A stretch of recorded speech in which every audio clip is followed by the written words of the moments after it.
오늘 저희들 함께 보실 하나님 말씀은 민수기 16장 20절에서 31절입니다.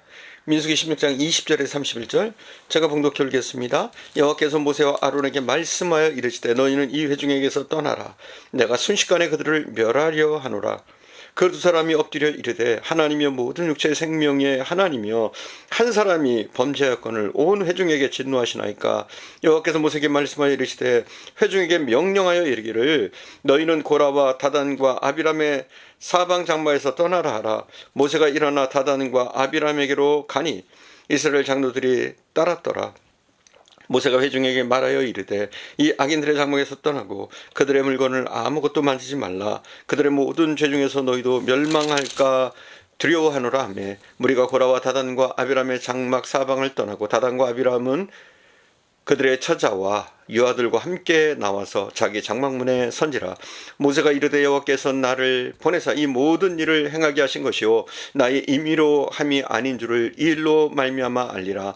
곧 이 사람들의 죽음이 모든 사람과 같고 그들이 당하는 벌이 모든 사람이 당하는 벌과 같으며 여호와께서 나를 보내심이 아니거니와 만일 여호와께서 새 일을 행하사 땅이 입을 열어 이 사람들과 그들의 모든 소유물을 삼켜 산채로 수월에 빠지게 하시면 이 사람들이 과연 여호와를 멸시한 것인 줄 너희가 알리라. 그가 이 모든 말을 마치자마자 그들이 섰던 땅바닥이 갈라지니라.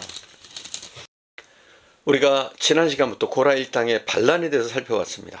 오늘 본문에 보니까 고라 일당의 반란은 성막 앞에서 하나님의 심판으로 말미암아 가공할 종말을 맞이하게 됩니다. 모세는 고라와 그 추종자 250명에게 향로에 불을 담고 그 위에 향을 두어 회막문 앞에 서도록 했습니다. 이때 하나님께서 모세에게 말씀하시기를 회중에게 명하여 이르기를 너희는 고라와 다단과 아비람의 장막 사면에서 떠나라 하셨습니다. 무리가 고라와 다단과 아비람의 장막 사면을 떠나고 다단과 아비람은 그 처자와 유아들과 함께 나와서 자기 장막 문 앞에 섰습니다. 모세가 말하기를 만일 여호와께서 새 일을 행하사 땅으로 입을 열어 이 사람들과 그들의 모든 소속을 삼켜 산채로 음부에 빠지게 하시면 이 사람들이 과연 여호와를 멸시한 것인 줄 너희가 알리라. 이렇게 말합니다. 모세의 말이 마치는 동시에 그들 밑에 땅이 갈라집니다. 그리고 그들과 그 가족, 고라에 속한 모든 사람과 그 물건을 삼켜버렸습니다. 또한 하나님의 심판의 불이 떨어져서 분향했던 250명의 지도자들은 소멸되고 맙니다. 지혜롭고 복 있는 사람은 매사를 하나님 편에 서서 분별하고 선택합니다. 고라의 반역에 가담한 누벤 자손, 다단, 아비람, 온 이 세 사람이 주동자로 기록되어 있습니다. 다시 한번요. 고라의 반역에 가담한 루벤 자손으로는 다단, 아비람, 온 이 세 사람이 주동자로 기록되어 있습니다. 근데 온의 이름은 더 이상 언급되지 않습니다. 아마 그 이유는 그가 고라와 다단과 아비람에 비해 그 반역의 사건에서 매우 소극적으로 참가했다가 시간이 경감에 따라 그의 반역의 의사가 누그러졌기 때문일 것입니다. 그렇다면 천만 다행인 일입니다. 사람은 일순간 옳지 못한 일에 찬성하기도 합니다. 그리고 시간을 가지고 생각해 보니까 잘못되었다 싶으면 얼른 돌이켜야 됩니다. 그게 현명한 겁니다. 사람은 누구나 다 부족합니다. 연약한 존재입니다. 실수할 수 있습니다. 판단착오를 일으킬 수 있는 겁니다. 그러나 그 실수를 인정하는 사람은 긍휼히 여김을 받고 용서함을 얻기 마련입니다. 우리도 실수하고 잘못한 부분이 있다면 얼른 돌이켜서 고치면 됩니다. 실수와 잘못을 알면서도 고치지 않고 고집을 부리면 결국 고라나 다단, 아비람처럼 멸망하게 됩니다. 고라의 반역 사건 가운데 우리가 감각이 쉬운 장면이 있습니다. 그것은 고라의 아내와 아들들에 관한 것입니다. 이게 굉장히 중요해요. 27절 다시 봉독하겠습니다. 27절 다시 봉독합니다. 무리가 고라와 다단과 아비람의 장막 사방을 떠나고 다단과 아비람은 그들의 처자와 유아들과 함께 나와서 자기 장막 문 앞에 선지라.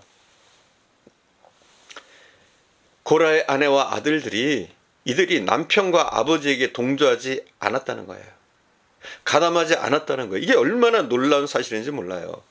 모세가 하나님의 명령에 따라 회중에게 말합니다. 이 악인의 장막에서 떠나고 그들의 물건은 만지지도 말라. 그들의 모든 죄 중에서 너희도 멸망할까 하노라 외쳤습니다.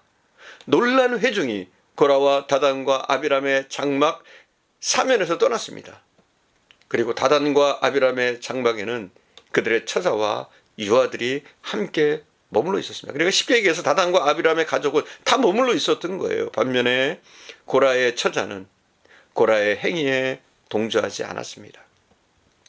성경에 보면 살아남은 고라의 세 아들의 후손들이 하나님의 성전에서 직분을 맡아 섬긴 사실이 기록되어 있습니다.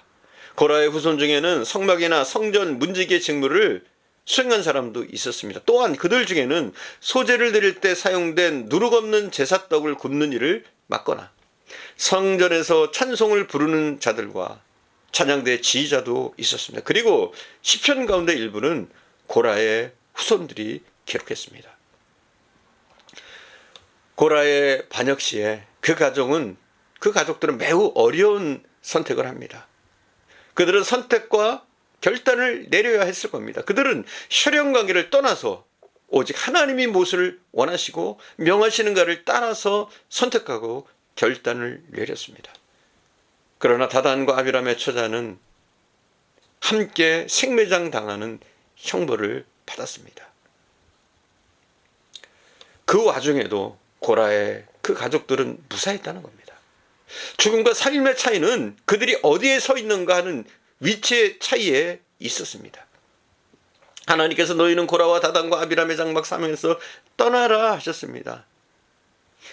혈연에 매여서 잘못된 길에 서면 안 됩니다. 비록 나의 부모나 형제라고 할지라도 잘못된 삶이나 잘못된 신앙의 길에 서 있다면 우리는 거기에 동조하고 휩쓸려서는 안 됩니다. 우리는 바른 신앙을 지키기 위해서 말씀 가운데 바로 서 있어야 됩니다. 고라와 다단과 아비람의 장막 사면이 의미하는 바가 무엇입니까? 교만과 탐욕에 사로잡힌 잘못된 마음을 의미합니다. 하나님의 권위와 말씀보다 인간적 혈연관계나 소속관계를 더 중히 여기는 그런 마음을 의미합니다. 고라와 다단과 아비람의 장막 사면을 떠나라. 이 하나님의 음성이 우리 심령 속에 늘 있어서 교만과 탐욕을 버리고 하나님의 권위와 말씀을 쫓아 행하는 그런 삶이 되어줄 수 있기를 바랍니다. 혈연과 어떤 관계가 아니라 하나님이 무엇을 기뻐하시느냐, 사람을 바라보는 것이 아니라 항상 하나님이 무엇을 원하시고 하나님 무엇을 바르시고 하나님이 선하게 여기시는 행위가 무엇인가, 이것을 쫓아서 말씀을 쫓아서 살아가는 저와 여러분 되어줄 수 있기를 간절히 축원드립니다. 기도하겠습니다. 하나님의 심판 가운데도 혈연과 또 관계를 지향하는 것이 아니라 오직 하나님을 바라보면서 올바른 판단을 했던 고라의 자손들을 우리가 닮게 하옵소서.